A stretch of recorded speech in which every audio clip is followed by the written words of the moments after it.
Hello, I'm Barry Griswold. And I'm Fred Hubble. Together, we've been asked to co-chair Embrace Iowa 2008 Iowa Disaster Fund. To start this effort and to learn firsthand what's been going on across the state, we toured Birdland here in Des Moines, as well as Cedar Rapids, Iowa City, Columbus Junction, and Oakville to really see the extent of the damage that Iowans have been suffering. You know, when I went to eastern Iowa and Birdlands too, I knew that I would see some incredible damage and incredible suffering, but I don't think I could have ever imagined just how bad it would be.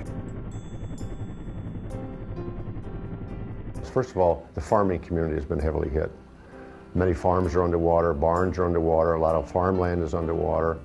At the same time, many communities, many businesses, many individuals have water way above levels that they've ever expected. The damage in Cedar Rapids, frankly, from the community standpoint, is much heavier than it was in Des Moines in 1993. We've all seen pockets of flooding.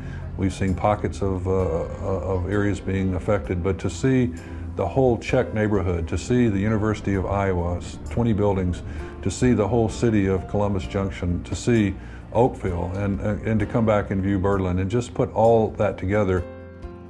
The sheer size and magnitude of the problem and the damages to people, businesses, and houses all across Iowa is just staggering when you put it all in total context. You see the concern, the pain, the suffering, and your heart goes out to these people.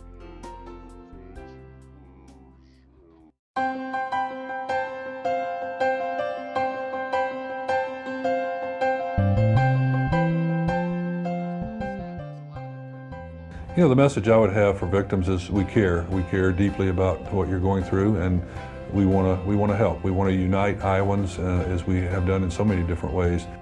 We understand that you've had a very serious problem in your family and in your business and your communities. Hope is on the way. We're doing everything we can to help you. Hang in there. Recovering from this is going to be a long-term process, and I think there's some good news here. I think it's going to give us an opportunity, if we do it right, to rebuild and to put things together back in a way that enhances the state and enhances our communities. First of all, it's going to take a lot of money, a lot of time, a lot of determination to fix and rebuild. And it's going to be a long-term process, and we should all get ready for that, and we should all be committed to that. And to fix it, it's going to take a lot of public money, state, city, and federal, but they can never do it all. We need a public-private partnership. Private businesses, private individuals need to do all that we can, seriously, all that we can, to try to raise some money and use it wisely to fill the gaps between the needs and the money that's already going to be available from governmental entities. Our whole idea of this fund is to really meet some of those unmet needs, to fill in where maybe the public sector is not filling in. And sometimes there are crazy rules, and there are ways that people have needs but can't have them met because of some rules. So we want to transcend all that. We want to be the fund that comes in and helps the people who are not being helped by other sources. We won't fill all the gaps. They never will all be filled.